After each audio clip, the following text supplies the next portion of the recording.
All right, hello everybody. Welcome back to Spearfactor. Today we're going to be talking with Robert Paine, inventor of the Sideslip. I don't know if you guys have heard anything about it, but it's a pretty cool invention. So thanks for being here. Thanks for having me. Yeah, anytime, man. It's just great to have people like you always trying to improve gear.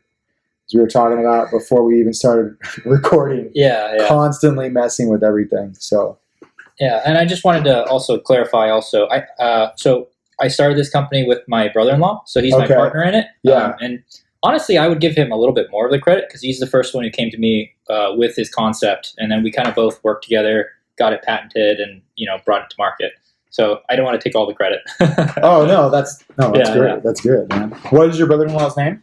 Jordan. Yeah. Jordan. And what's his Instagram handle? I assume he's got an Instagram, or he does. I don't know it off the top of my head, but we'll figure it out. We'll get out there. Awesome. Well, so I guess before we even begin here, we kind of wanted to talk about. It's going to go off topic here. We were just talking about the death that happened. Oh yeah. And so, like, one thing when that stuff happens, it does. I feel like it does affect us all because as the sport is growing, there's more and more likelihood. You make those mistakes when you're younger or just newer, and very lucky that I remember those mistakes, and I'm very lucky to have kind of lived through some of the stuff that happened. But I feel like we should talk about that stuff so that we can learn from mistakes that have been fatal, so that we don't keep having this happen over and over again. Right. Yeah. So, of course. I mean, you're in the OC Spearos, right? Yeah. I'm. Yes. Yeah. And then, so he was from the OC Spearos too, right? Right. Yeah. So the diver's name was Ryan Huff, and I don't have all the details, but he was a OC Spearo member for a long time. Very beloved in his community. He had a wife and 2 kids, and during the opener, he had some difficulty underwater and tragically ended up dying from it. I think the report was from the police was that he got entangled somehow, either from his gear or perhaps kelp, something like that, which is something that can happen when you're lobster diving because you're going into a confined space. You've got all this gear on you, and you have to be very careful because maybe you go in torso into a hole, you might get hung up, either on your belt or your dive bag or whatever, and it can happen very easily. It's happened to me before too. So I want to talk about that. Like I do, at my job, I used to do a lot of balance diving. And we would dive every day, and because of the nature of our job, we dive in poor visibility, right off San Diego here in the surf zone sometimes even, with line all around, because we would have things just marked from the surface with line around. So what we were finding is that you get real smart about streamlining your gear. Right. So one thing I see people just offhand, like right out of the way, people that make mistakes, and it's not. I mean, again, it's a mistake, but it's not really a mistake. I guess it's more just a preference. Is they wear their knives on their calves. Mm-hmm. They put them on the outside. We always put and again, this is because we're dealing with a line like Dyneema, which seems to like just attract itself to you if you have Dyneema, especially on your reels and stuff. No, it's not stiff. Yeah. We would carry our knives on the inside of our legs, so that as we would swim down and go past things like kelp, it doesn't want to grab on the knife, right? So little things like that. And then the other thing is, I noticed, guys like to attach their lobster bags onto their belts. Yeah. Well, and when you start mixing like lobster diving and spearfishing, or for that matter, just lobster diving where you're looking in holes, if you know the material of most of those bags, they grip on everything. They snag on. Yeah, like polypropylene. Yeah, it snags on everything. And so, honestly, for me, and I just put out like that video about diving for lobster in a day, but it's like, I prefer just to go hit a spot, grab a couple of bugs, my buddy's usually there. The boat's close by anchor because we're usually on one spot, and then I throw them in the boat. I don't even like to have a bag and swim a bag with me, but a lot of people don't have that option, and I get that. Like shore diving. Yeah, so if you can, bring a float. That's the other thing, so that nobody runs you over, and just tie the bag to the float. I just don't like going down because I can grab 2 lobster, and I doubt if I'm going to be down on a breath hold, and some people are great. I mean, I just don't want all this stuff attached to me because my old job was with scuba. Yeah. And I remember getting like literally wrapped around a cable, where I was like, I got scuba, I'm fine. Yeah. But if I'd been free diving, I might have been dead. Or even if you're scuba diving, you have the presence to like stay calm because that's like the number one thing. Yeah. If you forget that, you just start panicking, then go south real quick. Oh yeah, absolutely. It's just, and I don't want to say it's just really sad about people dying needlessly, but it's not needlessly. But I mean, but people, I guess that you can avoid it, Yeah. And I mean, you want to try to protect yourself and your fellow divers as much as possible. I mean, and I do tell myself, I try to tell myself too sometimes that no fish or lobster or any photograph, Instagram photograph or anything is worth your life. Yeah, because the whole thing about this whole thing is that it's supposed to be fun. It's not. I mean, we all like a little bit of danger. That's kind of why we do it, I guess. But like, I don't really enjoy. I remember a couple times at work coming home and saying, "Wow, that was pretty scary. I almost died today."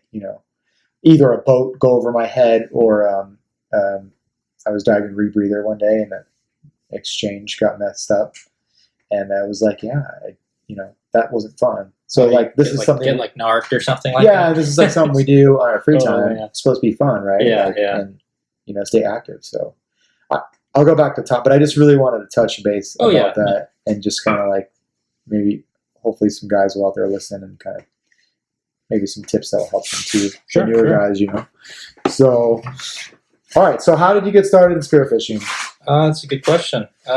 So my brother-in-law actually got me started. I mean, I'm trying to remember how long ago, maybe like 7 or 8 years ago now. Yeah. I'd always been in the ocean, so I got certified for scuba diving when I was 13. Yeah. So likewise, yeah, I've been always loved the ocean, been in and around it, and then he showed me that hey, you can, I've been fishing before, but I never thought of spearing a fish. So he said, oh, you can grab this Hawaiian sling and get your own fish. So I tried that, getting started with that, and it's a learning process. I was really terrible for a long time. Oh yeah. I don't think I got a lobster for my first 2 seasons. Yeah, that's about right. Yeah. But then after a while I started getting the hang of it. But yeah, that's how I got started. There was a lot of obstacles, especially when I was getting into it. I mean, just either with gear, finding out what the right kind of wetsuit is. I was using like a surf suit or something. Yeah, it's the wrong stuff essentially. Which works when you're first getting started. Different kinds of weight belts too. Yeah. So I started with a nylon one, which is kind of similar to what they use in common dive belt, but they're not as good with wetsuits because we have rubber ones now that I use anyways. Yeah, I do too. And it prevents it from like sliding around, so you don't have when you go to dive, it doesn't slide up around your chest. Yeah. So I also use there's like a little understrap thing that I use also to keep it there. Uh-huh. So a lot of stuff like that. The kind of fins, like I started out with scuba diving fins, which is you have your boot and then you put that thing on. And those are way too stiff and gives you foot cramps after a while. Eventually, upgraded to like long fins, and then now I use carbons, which are.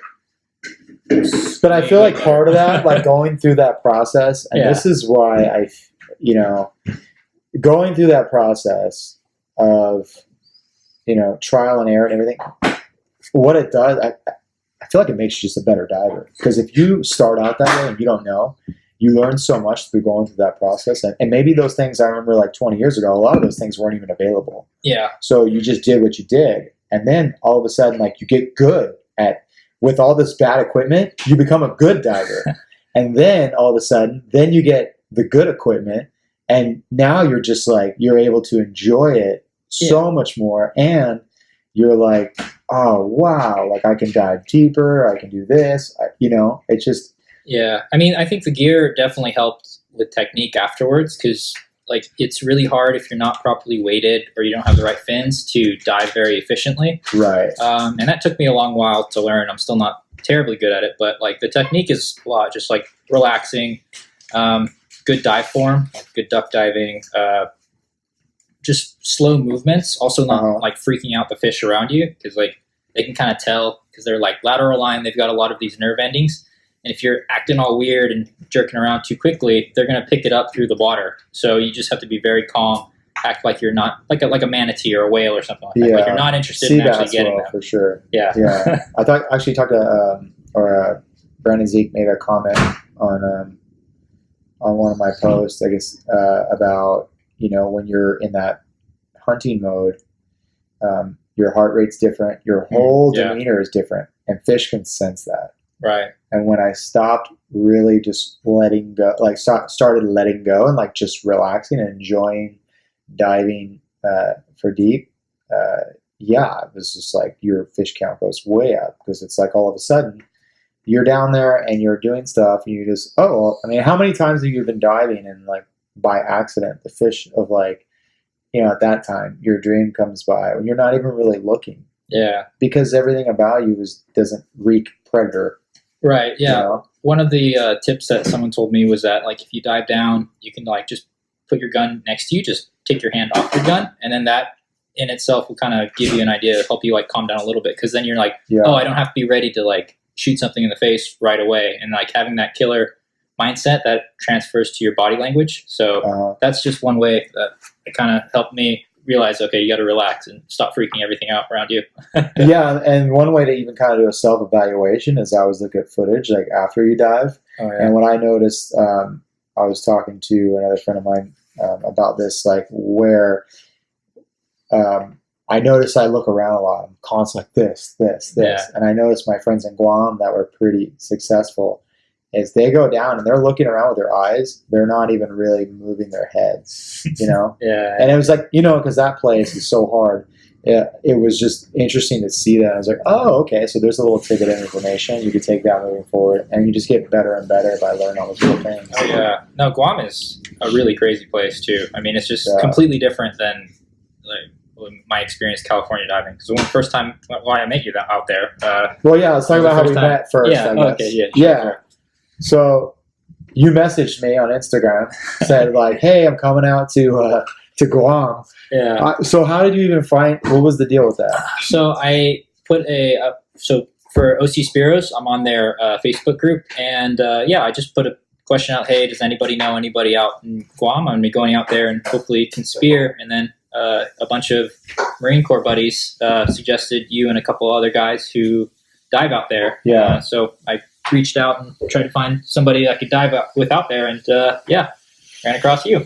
That was funny. Yeah, you're like, you have any suggestions? And the one thing I'll say about that place, and I talk a lot about it, just because of the culture in that community there, is that it's in Southern California, we're pretty closed-looped. Like, it's pretty private. We have our clubs, but everybody's little cliques in the clubs and things like that.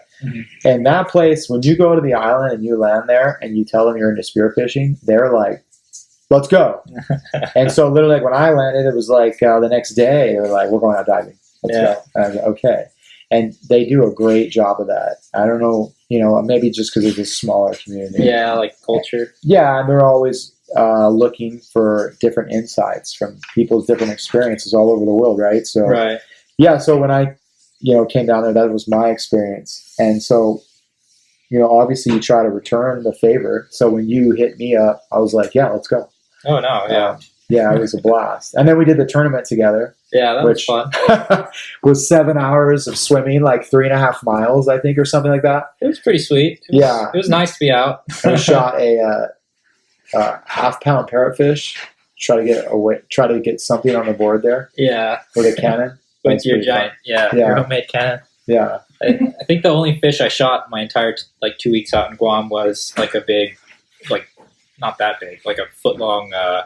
What are they called? Flying fish. That was like the only thing that I could even get close to, because they're just way smarter. Like, it's completely different, like, strategy out there. It's really, and it's pretty fished out. Yeah. You know, till you get offshore. Right. You got to go deep. Yeah. And the strategy is way different too, because, like, I'm used to, you could dive down, you kind of look around, you're searching while you're doing that. But what I kind of figured at least got me closer to fish was you got to dive really far down, like 60 feet plus. And then you got to just sit on the bottom and wait. And pretty much blind drops. Yeah, you got to let them come to you. Yeah. So you're just holding your breath that whole time, maybe scratching or throwing sand up, try to get their attention. And that was just like way different. Like I improved a lot just going out there, but I also like didn't do so well because it took me like 3 months to get a fish there. And Mike told me that. He goes, "You're gonna probably spend like 3 months to start actually regularly landing fish." Yeah. And I remember him saying that, and then I started getting it right. Then I left. Then I came back, and when I came back to San Diego, it was like the season of just winning. I just started like shooting everything. Oh yeah. And it was like, this is so they'll come right easy. up to you. It's way and easier. then I know your gear's dialed in and you're just like super confident, you're diving deeper for stuff. Oh yeah. I improved. I mean, I like personal best for depth and like time down there. Well, it's also different too, because you're in warm. It's 200 foot viz, 83 degrees. You don't really need a wetsuit or weights, so you're just way more comfortable. So relaxed.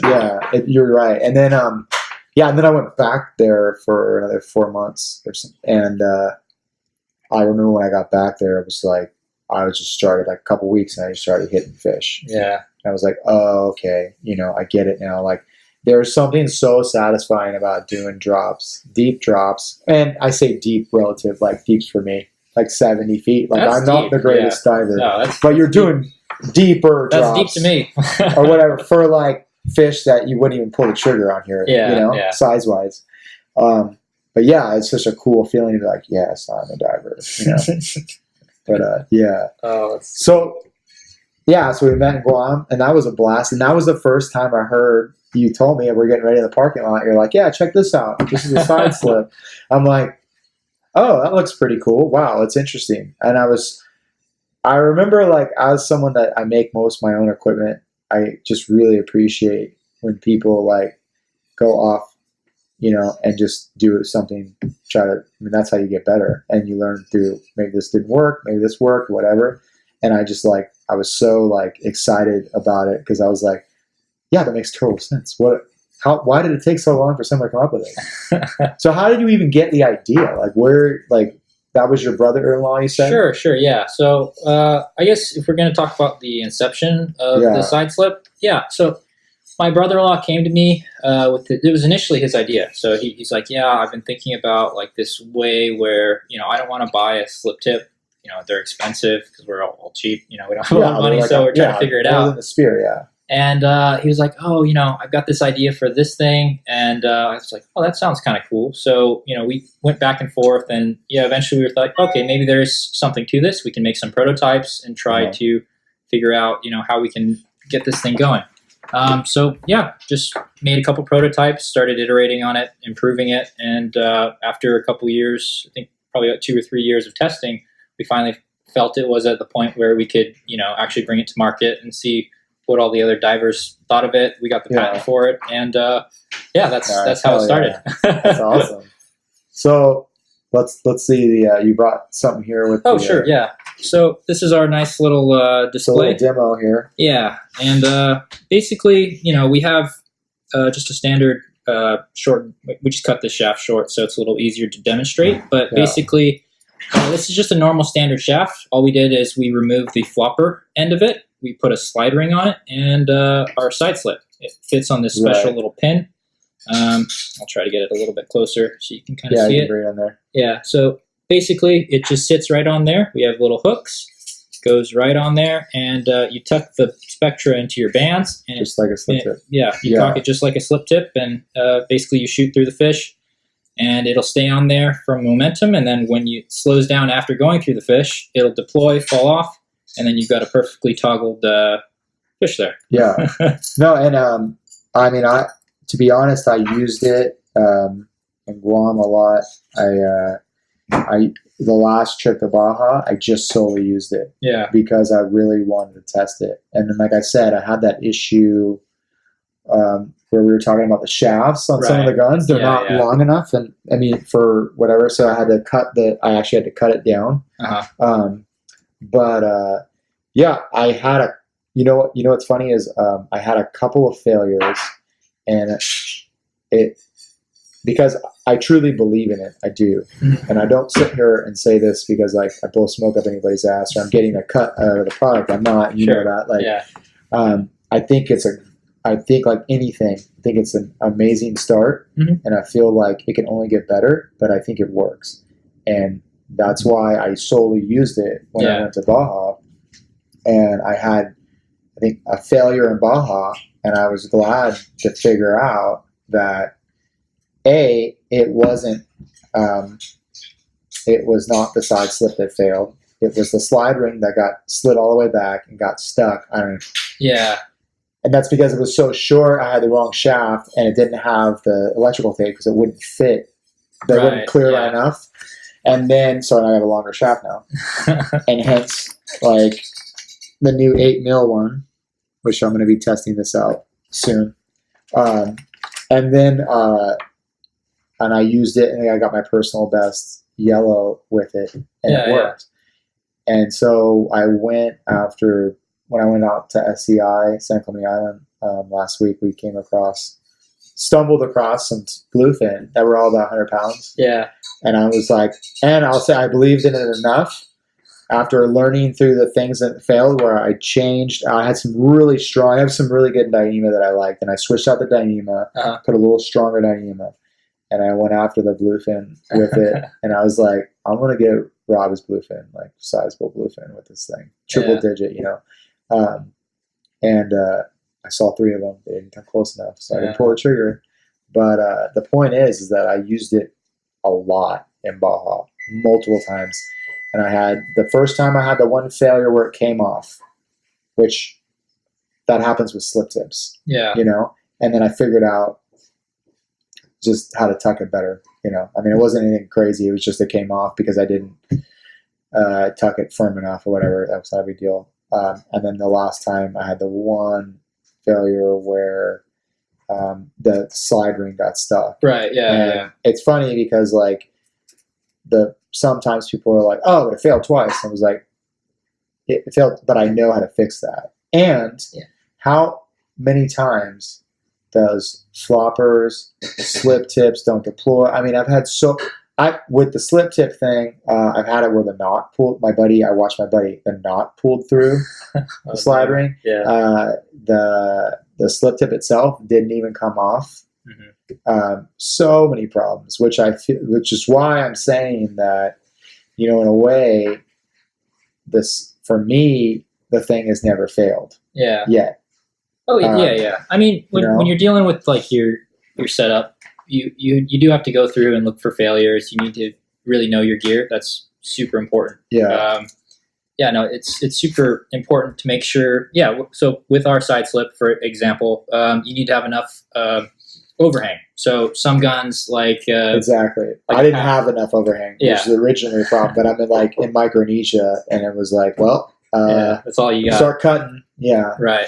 I mean, so like a Pathos, they famously have virtually no overhang. You only have enough essentially to tuck that flopper in. So that would pose a problem with this because you need maybe at least 5 to 6 inches, enough for the side slip as well as the slide ring, and a little bit of tape to prevent the slide ring from going too far back. So the setup is super important. You need to make sure it's correct. But yeah, I mean, with any sort of gear, you can have there's pros and cons to it. Yeah. So you're talking about like a flopper. I actually have a couple I can show you guys. I just feel like, especially with this is just another tool to have in your toolbox when you're going after fish. So much so for me that, to be honest, it's my main tool that I use. Right. Yeah. Unless I'm going for like giant tuna, where I want everything to work exactly like I planned, and a giant slip tip with heavy cable. Yeah. Or I mean coated cable, because I actually don't like cable at all for tuna saws through. But coated cable or thicker Dyneema, I'll go for that. Right. So yeah, I mean, this is such a great handy thing. Yeah. What we were trying to go for was something that was universal. We wanted it to make sure that like every Spearo, they're all going to have flopper shafts that come with their spear guns. Yeah. And most of the time, if you have a couple guns, then you're probably going to have a couple spare shafts hanging around. So the idea was we wanted the Sideslip to be able to be used. You can upgrade all your existing shafts already. You don't have to go out and buy another $100 threaded shaft. You don't need to buy another $100 slip tip for the setup. You can just pay for one Sideslip and you can install it. And we wanted to sort of take the best of both worlds from both a standard flopper shaft and a slip tip. So with a flopper, these are really great. They're super strong, so you can shoot them into rocks, which is one of their best points, in my opinion. Yeah. The downside is you have a very sharp metal edge at the base of the flopper itself. So if a fish comes on there and it's a little bit softer, it's got a higher chance of tearing out. Yeah. Also, if you have a very good shot on a fish and it's a very big fish, you're going to most likely bend your shaft, which is... So I actually had on my double flopper, I shot about 80-pound dogtooth, and it ripped the flopper off. Oh God! And bent the shaft too. It was really angry. So you got the worst of. Yeah, which it was kind of like a badge of honor. It was like that was exciting. I didn't really expect to run across one. That's why I had a flopper. Yeah, but it showed up. So no, I mean stuff like But that's what I mean. I was reef hunting. Yeah, and if I had been reef hunting with this.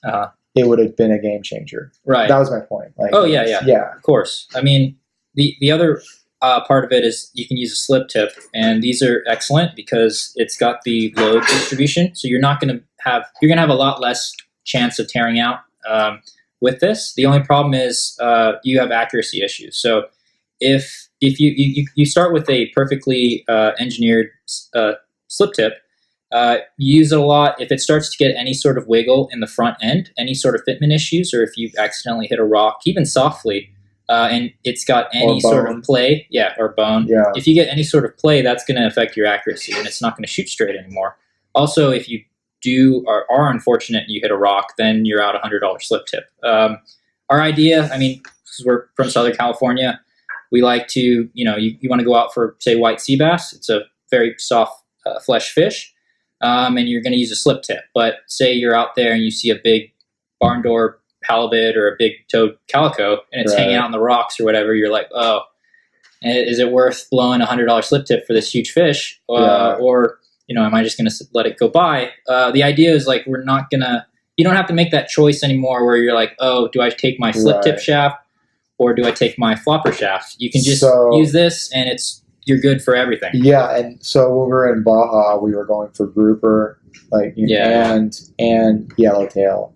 And so it was like, I had that problem. It was like, if I go for yellowtail, I'll probably use a slip tip because it's pretty soft fish. Right. But grouper, hole hunting and whatever. That's why, I literally did that the whole time. And it worked great. No, it's funny. We went to Bola. I think it was like right before or after, because you've been in a couple times. But I remember we were trying to plan a trip, but it never really worked out. We went at different times, and my buddy who went down, he had the only slip tip. He had this big custom gun that he made. It's like a big tuna gun that he was using to hunt, nice grouper and everything. Yeah. And that was the only piece of gear that failed because. He accidentally hit a rock and he freaking blew up his slip slip tip. So I missed 6 bluefin one day before I realized my slip tip was bent. Oh God, yeah. Yeah, I took it out the week before and I hit a rock. I guess sea bat. I don't even know what happened. It was I was at SCI and I was shooting at something and I hit. Anyways, I don't even remember how it got bent, but it got bent. Yeah, and I figured it out after I missed. 6 fish, and I finally swam back to the boat, grabbed my buddy's gun, and shot a pretty good sized bluefin. Mm-hmm. And so I knew it wasn't so it's not me. There's no way I'm missing. This gun was so good, and then now I can't hit anything.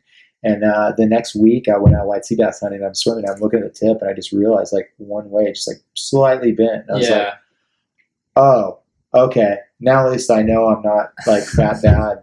It made sense. Yeah, you always got to check your gear. Yeah, that's another thing. No matter how good you are.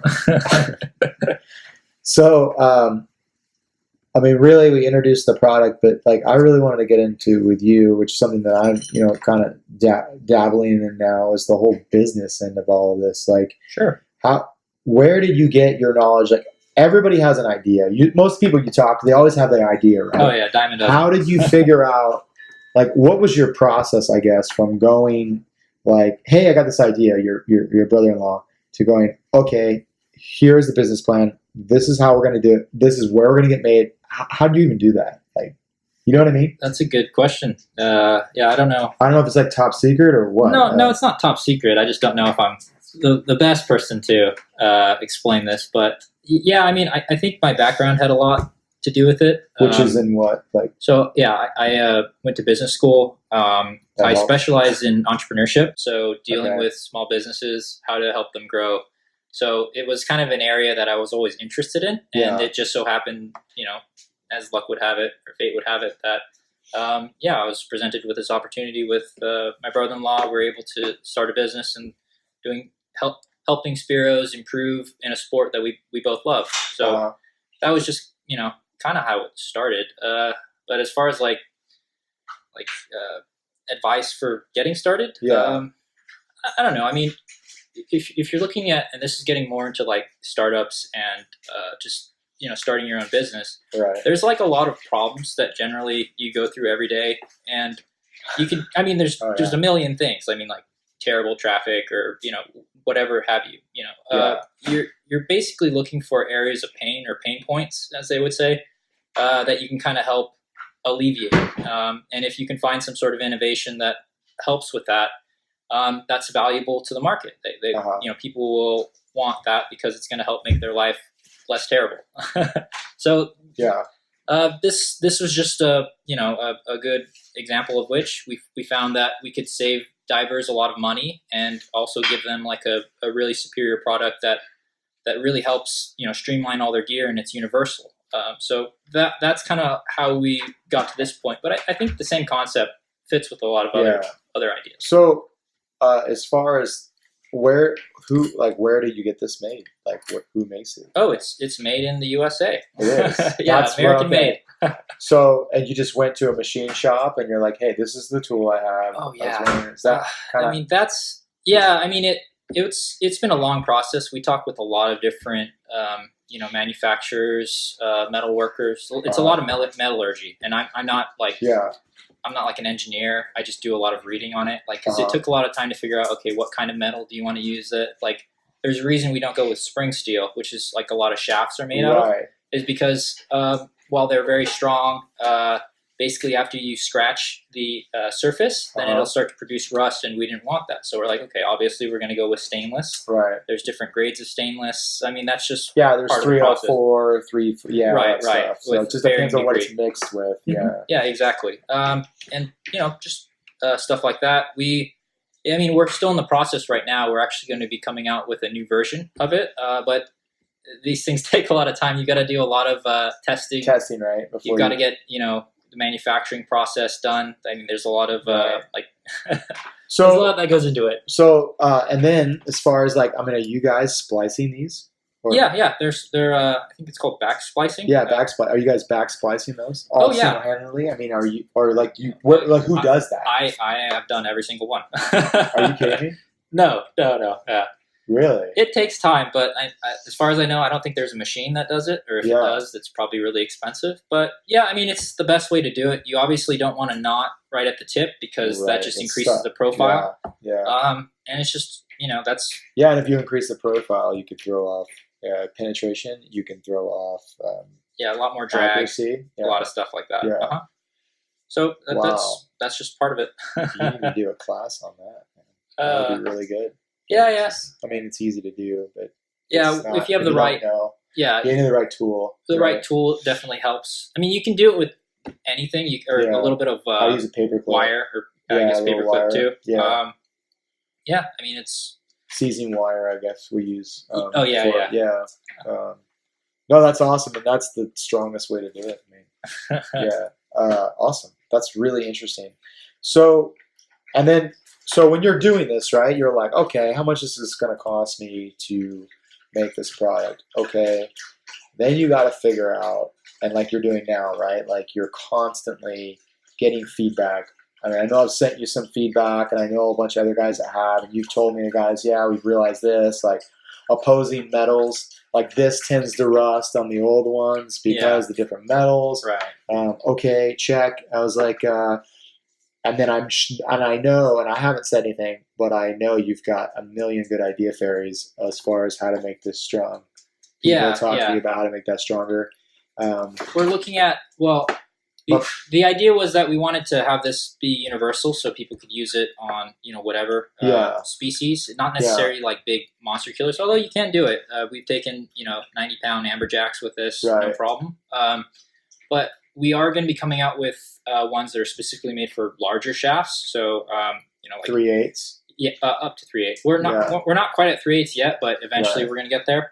We're going to do, I think, like it's 8 point. I forget what the imperial. Is exactly. It comes out to 11/32. Yeah. There's the shafts. It's like 9.2. Yeah, something like that. 9.2 millimeters. Yeah. I always forget the conversions. But I wish we could just all get on the same page. It would make it easier. Yeah, especially with spearfishing. It would make it easier. But we're coming out with ones that are specifically for like big blue water hunting. Because it doesn't really make sense to engineer one that's going to be used for, like a 5-pound calico or something like that. Yeah, and that's kind of one of the things too. Also like a 100-pound dogtooth or people, because I know this is rated for like 300 pounds or something. So the Spectra itself, that's rated to 450. Right. And then the actual the tab itself, it's rated to 200. 200. Mm-hmm. Okay. Yeah, and I know because people are like, and I talk about this a lot when I talk about rigging stuff. Everyone's like, oh, I've got 800-pound Spectra and all of this, and then they have like a 200-pound whatever, and it's like, well, there's your failure. Yeah, it makes no sense if you beef everything up and then you have a failure point. Like I'm saying specifically for tuna, So like you're saying, like, look, this isn't a one-stop shop. You're not going to go after a 400-pound tuna with this, at least the way it is. You're going to have some special gear if you're going after that sort of fish. Yeah. Right. It's like, but it covers about 80 to 90% of everything else, I feel like, if you're going to be like the majority of the stuff that it's going to cover, it'll probably, you're going to do spearfishing, it's probably going to cover that size. Yeah. I mean, I think spearfishing is really aspirational because like I tried to, really, it's like I spearfish myself. I talk with a lot of them and, I think the aspirational part is a big part of it because that's part of the fun about the oceans. Like you never know what you're going to run into. You might just see like a couple little, tiny baby yellowtail, or you might come across a big 40-pounder. Like you just don't know. We wanted to make sure we could really comfortably encompass the majority of what you're going to run into. So you can feel safe taking like a 100-pound tuna or amberjack or whatever it is.